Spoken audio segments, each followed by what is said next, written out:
All right, good afternoon, Council. This is our Finance and Infrastructure Committee meeting with all of Council and staff. Thank you for coming.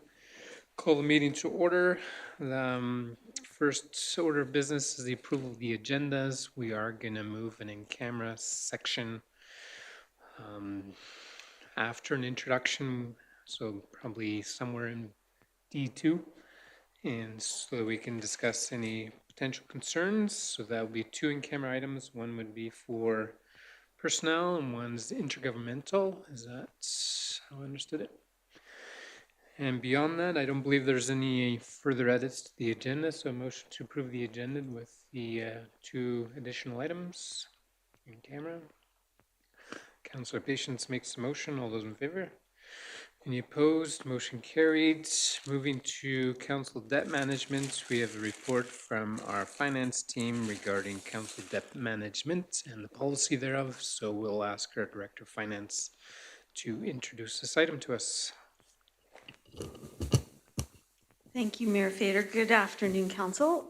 Before you, first item today is Council's debt management policy. I just wanted to bring it to your attention, give you some statistics on the 2026 budget and how it relates to the debt management policy, which I've provided in my submission, and then answer any questions you may have about our policy, or if Council wants to make any amendments or changes to our policy.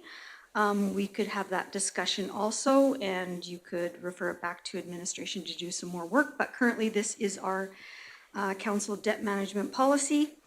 I know Mayor Fader requested that I bring the 2024 ratios, financial ratios that Avail presents every year with our financial audit for council to review. Avail never provided me with that deck, so I've requested it for 2024, but I think you guys will probably get the 2025 stuff when he brings the audit, and maybe that'll be good enough information. But once I have that deck, I will provide it to council. So I really don't have anything to present on this. I'm sure you've all read the submission, and I will let you ask any questions or have any discussion you wish. Thank you. Thank you very much. Does council have questions to start, or? I have one. Councillor Patience. So, and obviously first time I've seen this, so I think it's great that we've got this policy. I'm just a little confused, and maybe it's a definition issue. So under definitions, we define major capital projects, tax supported debt, utility supported debt, development supported debt. But under principles, we say debt financing will only be used for major capital projects. And so as it's defined above, that doesn't include development supported debt. So that seems contradictory to me. Am I missing something, Chris?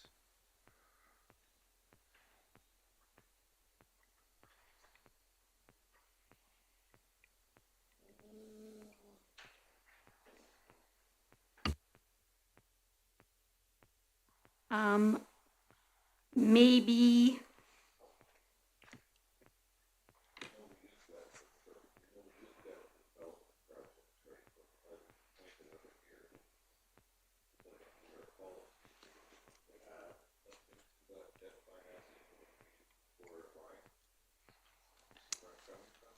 Yeah, so within our development projects, we do have capital projects.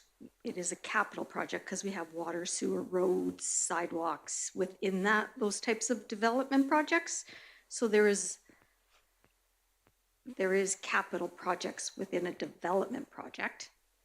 So maybe it just needs to be clarified, but within the principles also, the last one says debt will be managed within the three distinct categories of tax supported, utility supported, and development supported. So I'm not sure, maybe the CAO wants to weigh in on this if we need to do some clarification. Like maybe we don't need that line, the first line under principles, because it doesn't seem to jive with the rest of it. If I can add, so under the definitions, major capital projects, town capital projects that are significant in nature and typically not of a life cycle nature, cycling nature. These types of projects typically span over multiple years. So that definition is, is to identify what a capital project is. And as Chris had said, so capital projects, major capital projects will fall within tax-supported debt limits, utility-supported debt limits, and development-supported debt limits because it's a capital project. And I think that for first point in principles, debt financing will only be used for major capital projects within all of those sections is to suggest that we're not borrowing for operations, we're not borrowing for things that fall outside of capital projects. And so the definition on the front page, major capital projects, isn't intended to be its own category, but more of a designation of the projects that we will be paying for. That's how I understand it.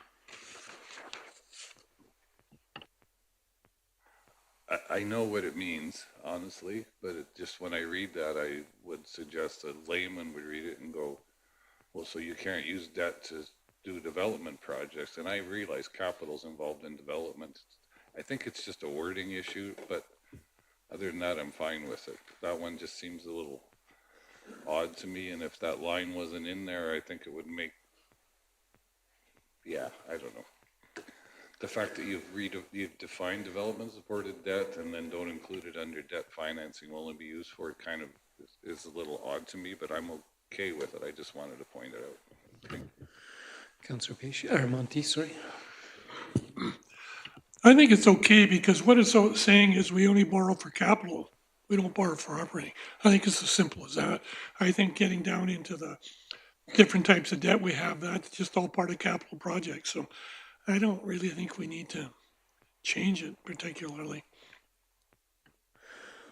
Councillor Patience, any further thoughts on that?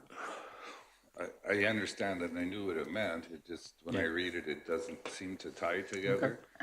And when I look at procedures under development supported debt limits, it suggests it shall not exceed 50% of the projected budgeted costs. So if we're doing a $3 million development, that tells me we can only borrow 1.5 million.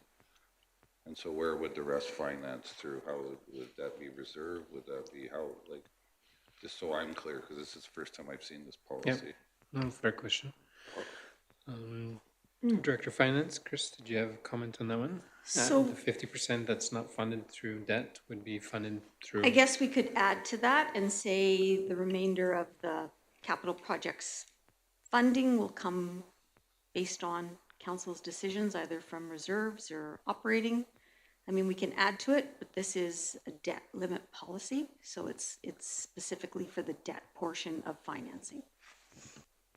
Thanks, Chris. I guess what I'm getting at is if we had to borrow 100% on development, we're paying for it one way or the other. Is that a bad thing? Should we, like, we're restricting ourselves by saying that, I guess. If there's an event where we need to finance more than 50%, what would the implications be?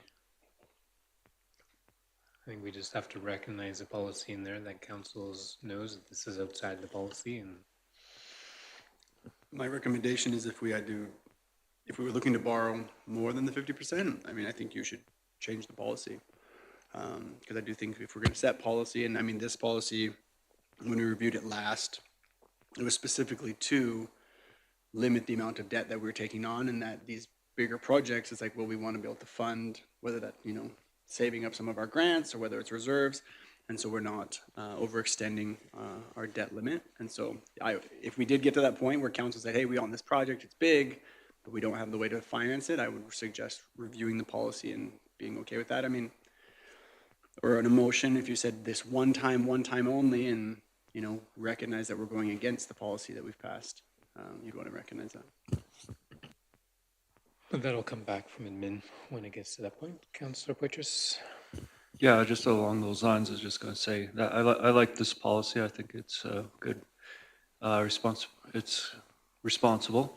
Perhaps we could, when we look at borrowing more than the 50%, to me that means some sort of emergency situation, catastrophic water main breakage, for example.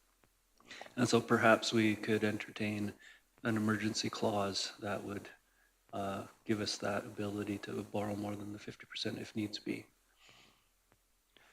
And then I did have one more question. Just a minor discrepancy. Under principles, the second to last bullet says debt terms will not exceed 25%, and then in brackets 75%. So I'm just wondering if that's just a typo, and then which one is correct? Is it the 25%? Hopefully.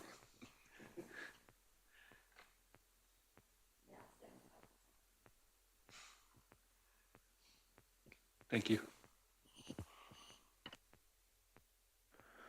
Good catch, Counselor. Yeah, we're sure it's 25 or 75. Well, if you think of a major capital project, Mayor Fader, like a water plant, for instance, you're gonna be more than 25% by a long margin, right? Yeah, so not exceed. So you're probably thinking more 75%, no?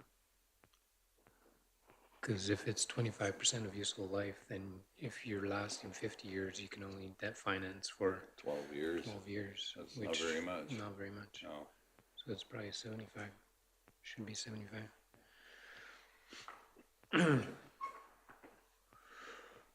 Okay, good catch. Any other thoughts, comments on this? This is more for discussion. We don't need a motion or anything, but if anyone has any feedback or further comments, don't be afraid to reach out to Anthony. Moving on then to grants to organizations. We do this every year. We go through the grants that have been applied for. There's a bit of a process they have to go through to get these grants in front of council to be considered. I think to start right now, we'd ask that we maybe do a brief summary of each quickly, go through them, and then do it in camera, after which we can have any further discussion in camera. Some councillors may do have a conflict on some of these, so they will be leaving the. We're not making a motion today, so I think there's nothing binding. I think it would be more removing from the discussion and let the application speak for itself, right? Okay, so we'd ask our Director of Community Services to present these applications to us, and then we'll go on camera after that. Thank you and good afternoon, Council. This year, the annual budget has been set at $50,000 for the grants to organizations. A couple of things as we're working through this process, I've noticed over the last couple of years, we've had some quite large asks, and then we've had some small asks. And I'd like council to consider that for next year's program, we perhaps introduce a large funding stream and a small funding stream. What those amounts are would be up to council. Could be, you know, under 5,000 and then over 5,000, just so that we can limit how much is available to those larger funds, but not forget about our smaller stream groups that typically deal with a little bit less overhead, but they're providing great programming for our community anyways. But I just don't want to lose sight of those little ones when we have large asks from some other ones. So that might be something to consider. Some of those large annual allocations versus applications every year. So we do have some of those large ones that do apply every year. Is it the best use of resources and time to apply through this program every year? Or is it something that we would like to consider potentially adding as a budget line item, such as the handy bus, for example? And we can talk about that a little bit more when we go through their application. But these are just thoughts that I'd like you to keep in mind as we're discussing this. And then also the parameters of the application and what those funds can cover. It's been a little bit since we've discussed what those program measures are and if we're comfortable with those. Right now, nonprofit organizations must provide services to and represent Fort Macleod residents and area and do one or more of the following. They need to enhance and provide access to programming and events that are available and accessible to members of our community, including youth, families, and seniors. And then they should inspire residents to become active participants, engage with the community, host events, various recreational opportunities, as well as arts and cultural programming. So that's our pretty high-level programming guides for these grants. There are specific eligibility guidelines, of course, for the applicants, the society status, and that. But I just, as we're talking through this one, because we do have 9 applicants with over $70,000 worth of requests and only $50,000 available to fund, I just want to make sure that we're comfortable with the direction that we're asking our applicants, and that those funding opportunities are still provided. On that note, we'll just jump right into the first submission. So the Claire's Home Care Society, they operate the animal shelter out of Claire's Home. We do on an annual basis definitely have animals that go through them, whether it's dogs that we have had longer than our kennel services allow us here, and they're able to shelter them, or cats. They also go to that center as well. And we have previously funded them $3,021, $3,024, and for the amount of service that they do provide, it's my belief that $3,000 is not out of the realm of what we should. They do support us in hosting some of those. You say in the big spreadsheet they didn't apply last year, but under 2025 recipients, you've got them receiving 3. So I'm just wondering which is which. So 25, sorry, can you just repeat that, Jim? Under your spreadsheet, you've got Willow Creek Adult Learning not applying for funding, but 2025 recipients, you're listing what we funded, and you've got the, I'm sorry, forget what I said. So I think my error I'm is, confused. sorry. It's the adult learning that's the problem, not, sorry. So the actual heading at the top of the spreadsheet should be 2025 funding for last year's amounts. I thought this was Chris's problem, not mine. It is in under eScribe. Miranda just dropped it in this morning because it was missed. So it's under the heading, the grants to organizations.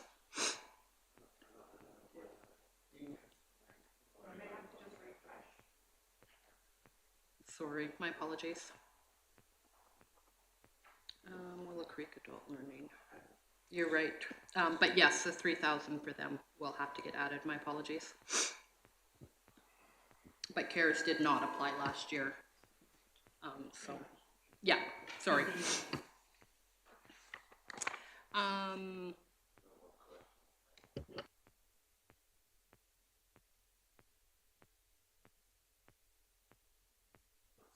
It was working. There we go.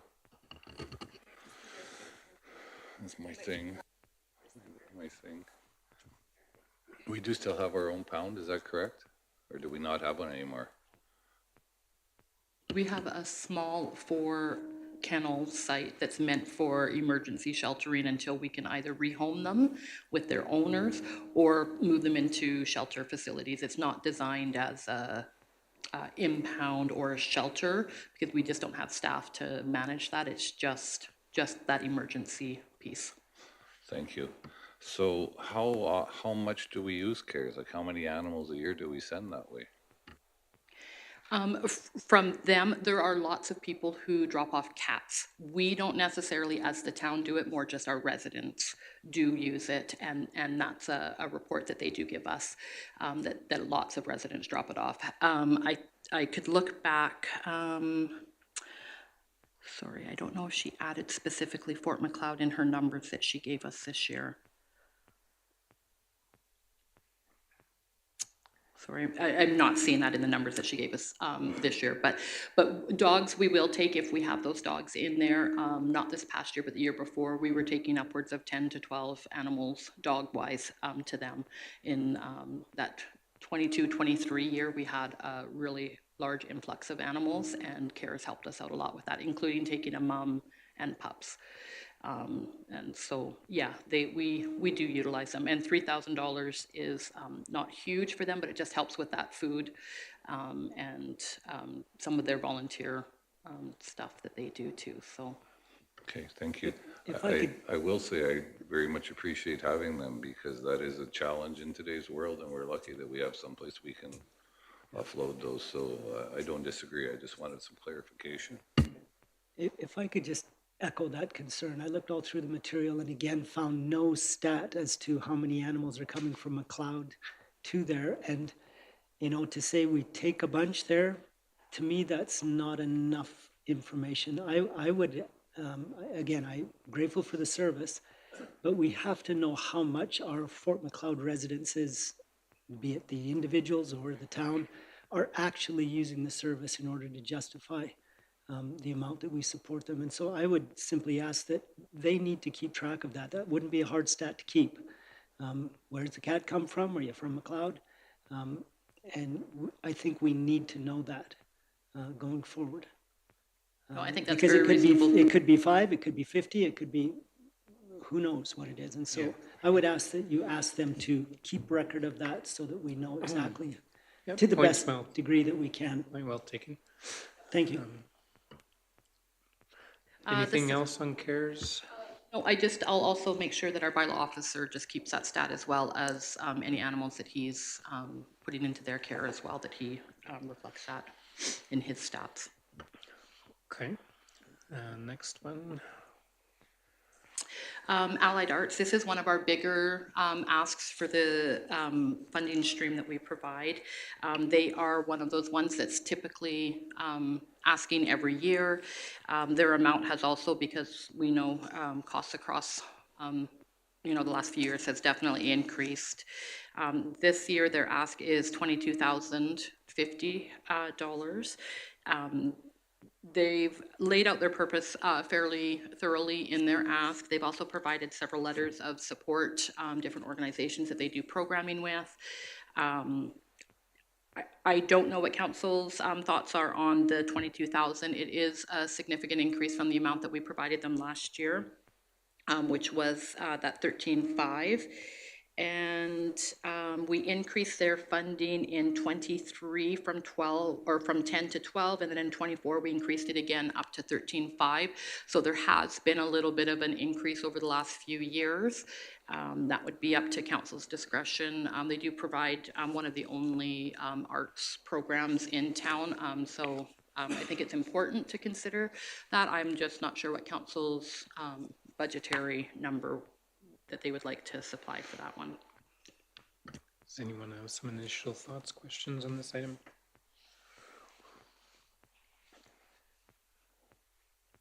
We can have some in-camera discussion too if we need to, but if anyone has some initial thoughts, then we can do that now. I think 22,500 is a pretty big, that's a steep ask. And I don't see how that would work. I know there's a lot of needs in the community and we have to weigh them. So I would suggest that's steep. Should there be an increase? Perhaps. But I think I've been there a few times and definitely seeing the kids all getting involved in arts is a really good activity for them. So there's no question with that. But yeah, we can leave that there for now until we run through the whole list too. Sure. Let's move on to the next one. So we have the Fort McLeod Athletics Triathlon. The Fort McLeod Triathlon has happened in our town for many, many years, and it had primarily been run out of the Fort McLeod Chiropractic, and it's my understanding that there's a new group that's kind of taking over the operation and planning of this event, and so they've asked for $3,500 to help with the cost of hosting that event. I do want to note that the town does do a lot of in-kind work with them for pool costs and everything too when we're considering this amount. In the past, we've done a lot of in-kind with them. And 2020, we provided $4,700. 2024, we did $2,000. So there's and those ones also had in-kind pool reduction rates and such. So it's kind of you know, based on the year. One of the years we helped with the cost of metals because it was a celebratory year for them. So it's one of those ones that we just annually look at the amounts that are requested and what that's going towards. So nothing really new in here other than it's a new group that's kind of taking over the operational and planning aspects of it. Any thoughts, questions on that? No, otherwise we'll leave that. Next item. This one is a new to us applicant who we have not seen from before. This is the Early Learning Society. They are a new society in Port Macleod that is opening a daycare facility. And so they are looking for some operating and program resource funding. $4,000 is what they are requesting. The purpose is outlined in council's submission. There's several different asks and several different amounts being attached to those asks. So we can certainly discuss those a little bit further if you'd like, or more when the budget time comes that we're talking actual amounts allocated. I will agree with that when they talk about that there's been a decline in the availability of daycare spaces. It is true that Port Macleod has had some limited availability for daycare. So this is a new and interesting program that will be offered in town. Okay. Any questions, clarifying anything on this one? Okay, otherwise we'll move on to the next one. Handy bus, this is one that we typically cover every year. A few years ago, we increased the funding from 10,000 to 15,000, and that was in an effort to increase ridership and keep the fares low. They had seen some decrease in ridership the year before, and so they were, FCSS and us both pitched in a little bit extra funding to help try and keep those fares down and increase ridership. So it did go up to 15,000. The amount requested for the vehicle replacement fund has held steady at that $5,000 mark, and still this year that's their same request, 5,000 for the vehicle replacement fund and then 15,000 towards operational. So they are still asking for 20,000 in total.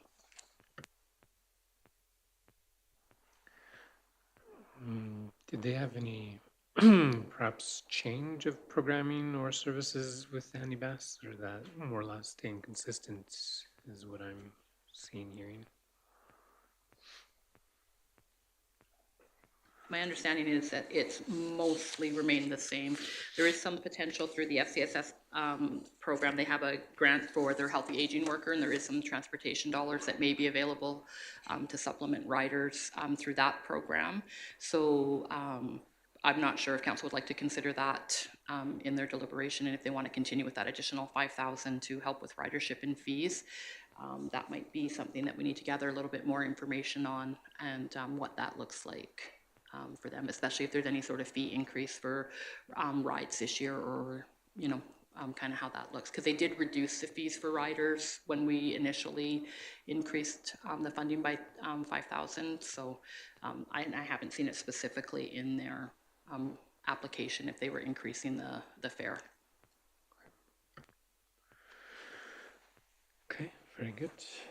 Councilor Laura? I'm not seeing it in the information, and it might be there, so you can clarify for me. The $5,000 request for, vehicle replacement, do we have information to know what the status of that account or that designated money is? Because I know in recent past, within years, there have been sizable donations towards that, and I'm just wondering where they're at with that capital need, and do we have any information with respect to that? I'm just doing, I thought I had saw it somewhere in their financial statements, but I could be.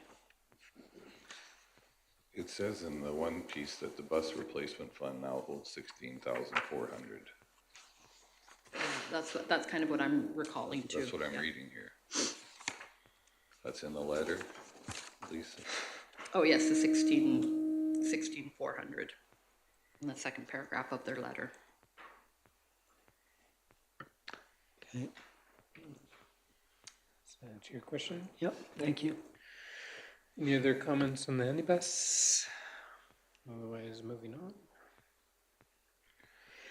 The Junior Achievement Southern Alberta, this is also a new applicant for this group, and this really appeals to me because we don't get many applicants for specific to youth programming, and this is a new one and not a super large ask, $1,822, and they're partnering with the FP Walsh High School. Sorry, I'm really echoing here.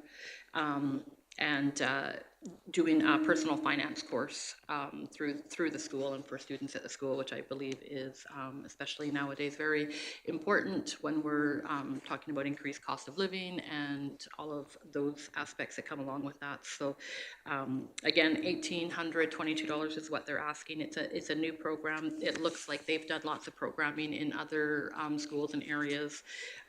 So it's again, new, but not a administrative reason to not fund them unless council so chooses otherwise. Any questions on that one? Seeing none, we'll move on to the next item.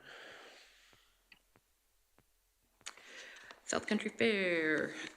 This is a great fair that we know has also happened in Fort Macleod many, many years.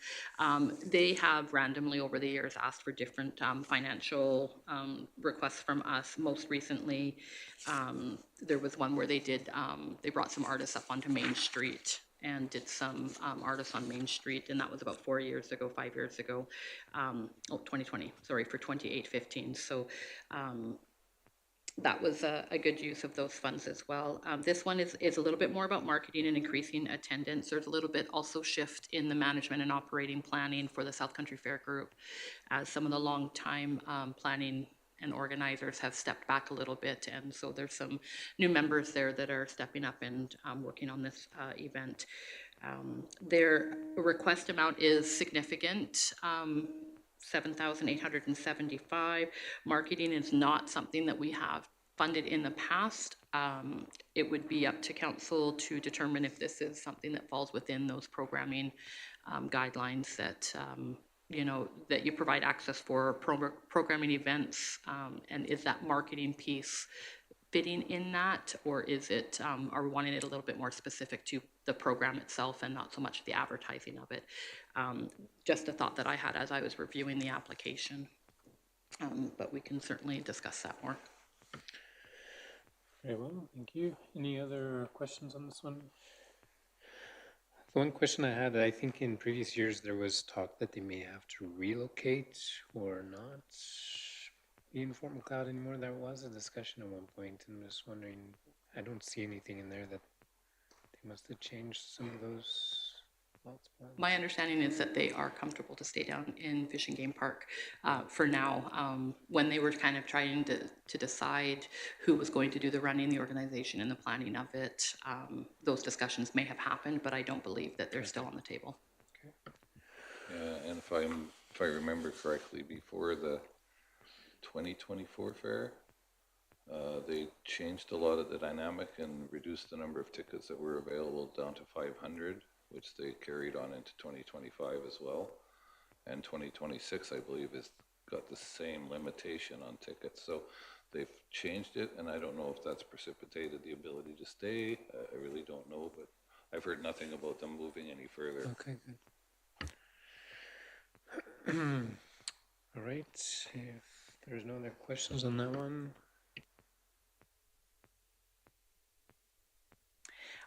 We have the grants organization application for Third Wave. Again, that's the local gym located underneath the chiropractic office. They also are another group that every few years will put in an application for usually a piece of equipment or some upgrade to their already existing fleet or building.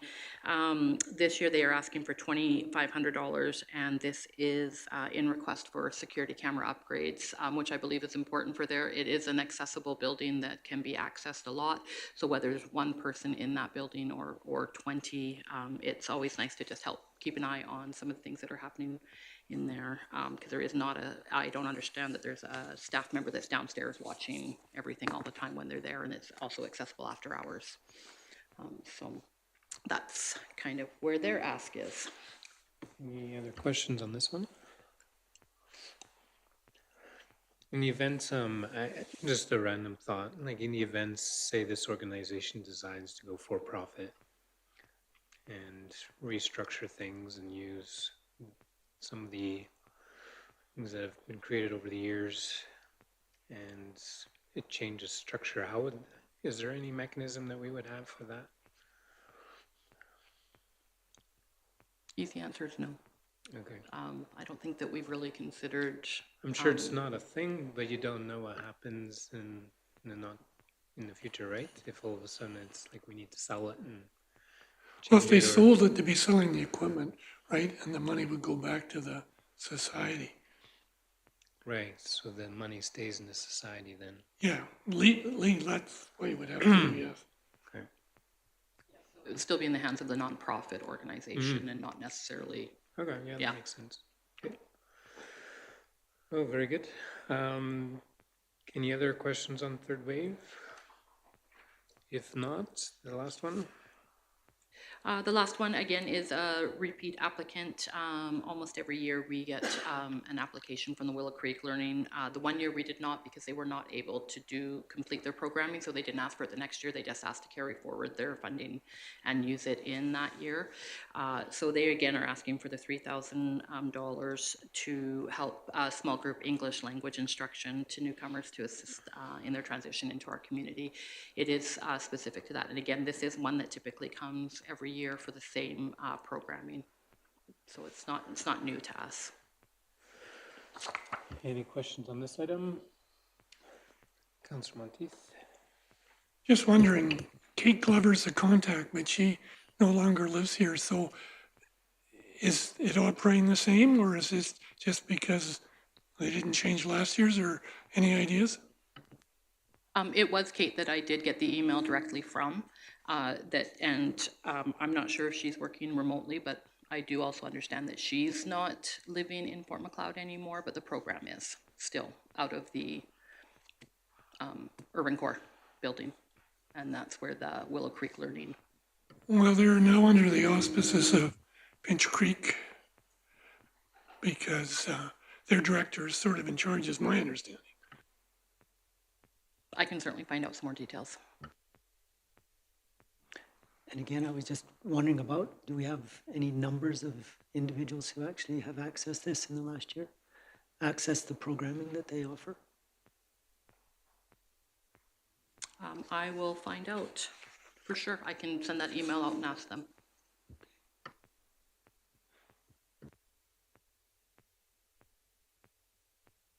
So we've been through the list. If there's any last minute public questions that anyone has on any of the items, we can do that now. Otherwise, I'll entertain a motion to go in camera for the two in camera agenda items that we have, and after which these items will be back on a future council meeting for decision, correct? Right, motion for an in camera. Councillor Battelle makes the motion. All those in favor? Any opposed? Motion is carried. Thank you.